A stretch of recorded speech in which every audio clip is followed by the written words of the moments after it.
नमस्कार दोस्तों, बात करते हैं एनएचपीसी स्टॉक के बारे में। स्टॉक जो है पिछले एक 1 वीक से बहुत अच्छा परफॉर्म कर रहा है, लगातार वन वे में अप मूव दिखा रहा है।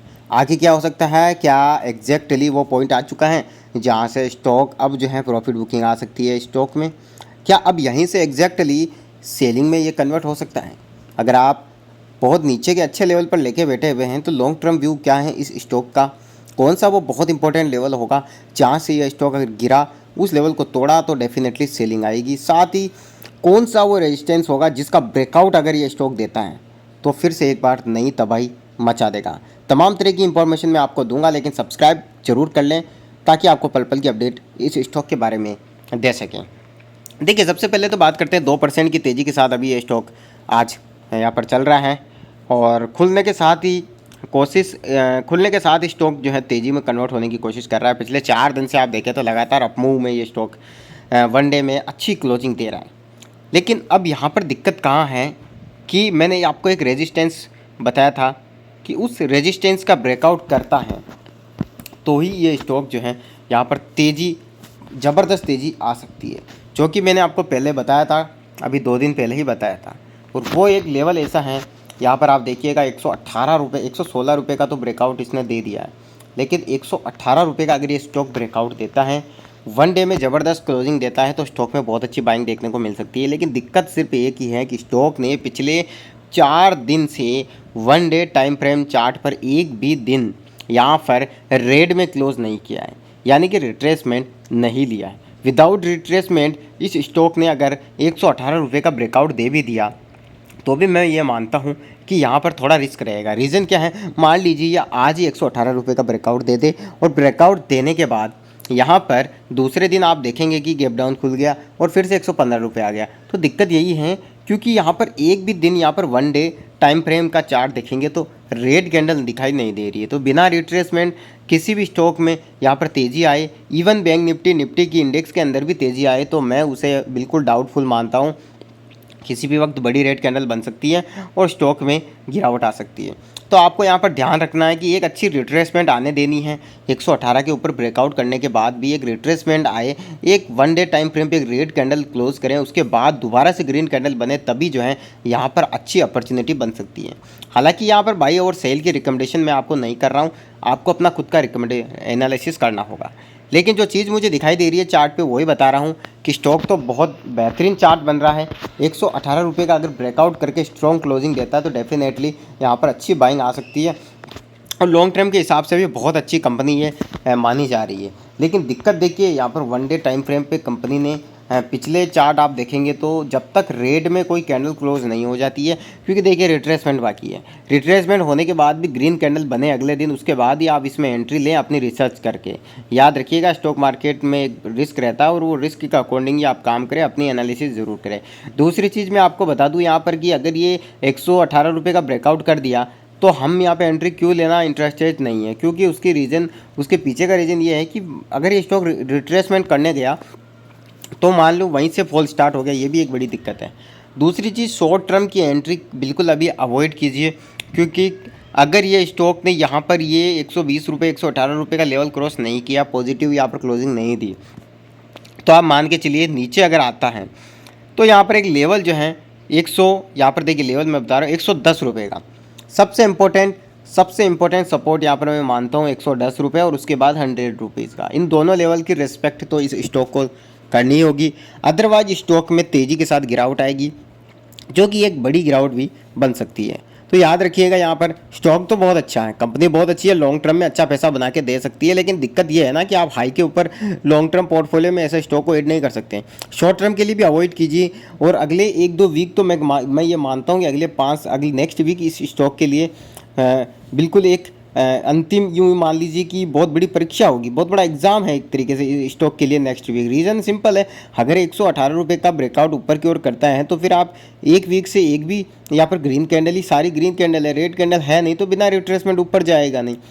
तो अगर हम 118 रुपये के ब्रेकआउट पर ये स्टॉक लेते हैं तो गलती से रेड कैंडल बनी और उसने रिट्रेसमेंट ना करके सीधा फॉल करने लग गई और 110 रुपये आ गया, तो भी तो दिक्कत है ना। तो यहाँ पर ध्यान रखिएगा, क्योंकि एक बार पहले ब्रेकआउट फेल हो चुका है। आप देखेंगे यहाँ पर कि जब इस स्टॉक ने जो है पहले एक ब्रेकआउट दिया था 3 जून के आसपास, ठीक है, यहाँ पर ब्रेकआउट दिया था 116 रुपये का, वो फेल हुआ, क्लोज ही नहीं हुआ और अगले ही दिन स्टॉक में बाउंडर मच गया, 10-15% की गिरावट आ गई। इसलिए ऐसे स्टॉक का आप ध्यान रखिए यहाँ पर कि ब्रेकआउट देने के बाद रिट्रेसमेंट भी ज़रूरी है, और अभी तो देखिए रिट्रेसमेंट भी नहीं हुआ, तो कब यहाँ पर बड़ी गिरावट आ जाए कोई नहीं जानता है। बाकी देखिए स्टॉक लॉन्ग टर्म के हिसाब से मतलब कंपनी अच्छी है, ऐसी कोई बुराई नहीं है, कंपनी में अच्छे प्रोजेक्ट्स हैं, अच्छा बिजनेस है, लेकिन दिक्कत कहाँ है ना कि कंपनी के पास यहाँ पर सबसे इम्पोर्टेंट चीज़ आ रही है कि चार्ट पे अगर आप नज़र मारें तो यहाँ पर एक चीज़ बार बार रिपीट हो रही है, 118-116 रुपये का ब्रेकआउट। जब भी ब्रेकआउट होता है स्टॉक बहुत तेज़ी के साथ 20-25% नीचे गिरता है और महीने 2 महीने तक कंसोलिडेट करता है। इसलिए मैं कह रहा हूँ कि यहाँ पर ब्रेकआउट होने के, अगर यहाँ पे रिट्रेसमेंट हो चुका होता और ब्रेकआउट के साथ ऊपर जा रहा होता तो डेफिनेटली यहाँ पर एक अच्छा मौका होता, लेकिन क्योंकि रिट्रेसमेंट भी नहीं हुआ है और कंटिन्यू 1 डे टाइम फ्रेम पे ग्रीन कैंडल्स क्लोज कर रही है, 5-6 दिन तो हो गए, तो ऐसे में फिर कहीं सेलिंग आने का एक डर यहाँ पर रहता है। तो आप जो है इंतज़ार कीजिए, थोड़ा धैर्य रखिए और ख़ुद की एनालिसिस भी ज़रूर कीजिए। दूसरी चीज़ ध्यान रखें, नीचे के लेवल पर अगर आपने स्टॉक ले रखा है तो थोड़ा बहुत प्रॉफिट मेरे ख्याल से आपको बुक कर लेना चाहिए। और बाकी कंपनी जो है बहुत अच्छी है, आगे अच्छा कर सकती है, लेकिन इंपॉर्टेंट लेवल मैंने आपको बता दिया। सबसे इम्पोर्टेंट रेजिस्टेंस यहाँ पर 118 का है, 118 रुपये ब्रेक करता है तो ही इसमें तेज़ी आ सकती है आगे। अगर ये नीचे आता है तो सबसे इम्पोर्टेंट सपोर्ट यहाँ पर 113 रुपये और उसके बाद 110 से 113 रुपये का बहुत इंपॉर्टेंट सपोर्ट है। इस रेंज के अंदर स्टॉक को रिस्पेक्ट करके इस लेवल को ऊपर जाना चाहिए। अदरवाइज 100 रुपये का लेवल अगर ये तोड़ देता है ये स्टॉक, तो समझ लीजिए फिर ये स्टॉक 6 महीने 1 साल लगा देगा वापस आने में। और मार्केट अगर ऑल टाइम हाई है और यहीं से गिर जाता है तो फिर भी दिक्कत कहीं ना कहीं पैदा हो सकती है। इसलिए मैं बार बार एक ही चीज़ कहता हूँ आपसे कि स्टॉक के अंदर यहाँ पर अपॉर्चुनिटी ढूंढिए, ब्रेकआउट वगैरह देखिए, MACD यहाँ पर क्रॉसओवर के लिए बोल रहा है, सारी चीज़ें हैं यहाँ पर। 3 जुलाई से क्रॉसओवर किया और बूम से यहाँ पर 15% 10% का रिटर्न मिला है। दिक्कत यहाँ पर एक ही है, दिक्कत यहाँ पर है कि स्टॉक के अंदर कोई निगेटिव न्यूज़ आ जाए तो फिर वो ब्रेकआउट जो है फेल होते टाइम नहीं लगेगा। और अक्सर देखिए आपने एक चीज़ नोट की होगी, कई बार ब्रेकआउट फेल होते हैं ना, तो ब्रेकआउट में भी ट्रेफिंग होती है आजकल। मान लीजिए कोई स्टॉक 100 रुपये के लेवल से बार बार गिर रहा है, तो अगली बार जो 5 बार पिट चुका रिटेलर वो 6ठी बार उसमें इन्वेस्ट ही नहीं करेगा और 6ठी बार यहाँ पर ऑपरेटर जो है उस स्टॉक को सीधा 130 ले जाएगा।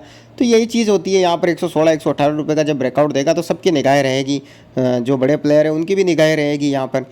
तो लेकिन इस बार जो है एक रिट्रेसमेंट अगर हो रखा होता तो ये स्टॉक डेफिनेटली बहुत अच्छा लेवल टच कर सकता था, लेकिन ऑल टाइम हाई पर मार्केट है। तो मैं यहाँ पर लॉन्ग टर्म के लिए तो अभी रिकमेंडेड नहीं करूँगा कि आप लॉन्ग टर्म के लिए फ्रेश एंट्री लें या शॉर्ट टर्म करें। आप यहाँ पर शॉर्ट टर्म के लिए 110 रुपये के आसपास प्लान कर सकते हैं, लेकिन उसके लिए आपकी खुद की स्टडी होनी चाहिए, प्रॉपर एक स्टॉप लॉस होना चाहिए और साथ ही यहाँ पर रिस्क मैनेजमेंट होना चाहिए, मनी मैनेजमेंट होना चाहिए। बाकी आप अपने खुद की एनालिसिस करें और अपने रिस्क के ऊपर ही किसी स्टॉक में एंट्री लें, क्योंकि मैं किसी भी स्टॉक को खरीदने के लिए या बेचने के लिए आपको यहाँ पर फोर्स नहीं कर रहा हूँ ना, ये बात आप हमेशा ध्यान रखें। बाकी यहाँ पर आप देखेंगे तो वो लेवल कौन सा है जहाँ स्टॉक अगर गिरता जाता है मान लीजिए, और जो कि सबसे इम्पोर्टेंट लेवल हो जाए, तो यहाँ पर आप देख सकते हैं स्टॉक ने यहाँ से 2 बार सपोर्ट लिया है, एग्जैक्टली 3 बार इस लेवल से सपोर्ट लिया है स्टॉक ने, है ना।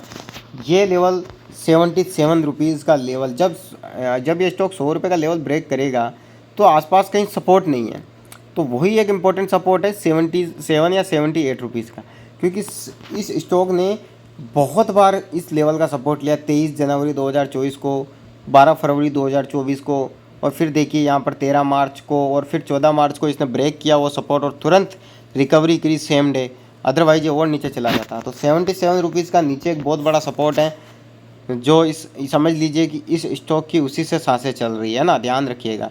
और ऊपर 118 रुपये का एक रेजिस्टेंस है, उसे तोड़ें और अच्छी पॉजिटिव क्लोजिंग दे तो चांसेस है, अदरवाइज़ यहाँ पर नीचे आता है तो फिर ये स्टॉक जो है 108-110 रुपये का लेवल तोड़ते ही 100 रुपीज़ आने में समय नहीं लगाएगा।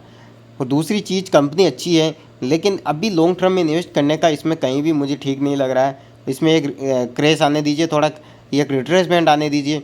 दूसरा चीज़ आप देखिएगा कि शॉर्ट टर्म के लिए तो मैं बिल्कुल इंटरेस्टेड नहीं हूँ, क्योंकि ऐसी कंपनियाँ हैं जो एक बार अगर यहाँ पर निगेटिव न्यूज़ आ गई या फिर ऑल टाइम हाई से गिरना स्टार्ट किया तो कब ये जो है 1-1, 2-2 महीना गिर जाए 20-25-30%, वो कोई नहीं कह सकता।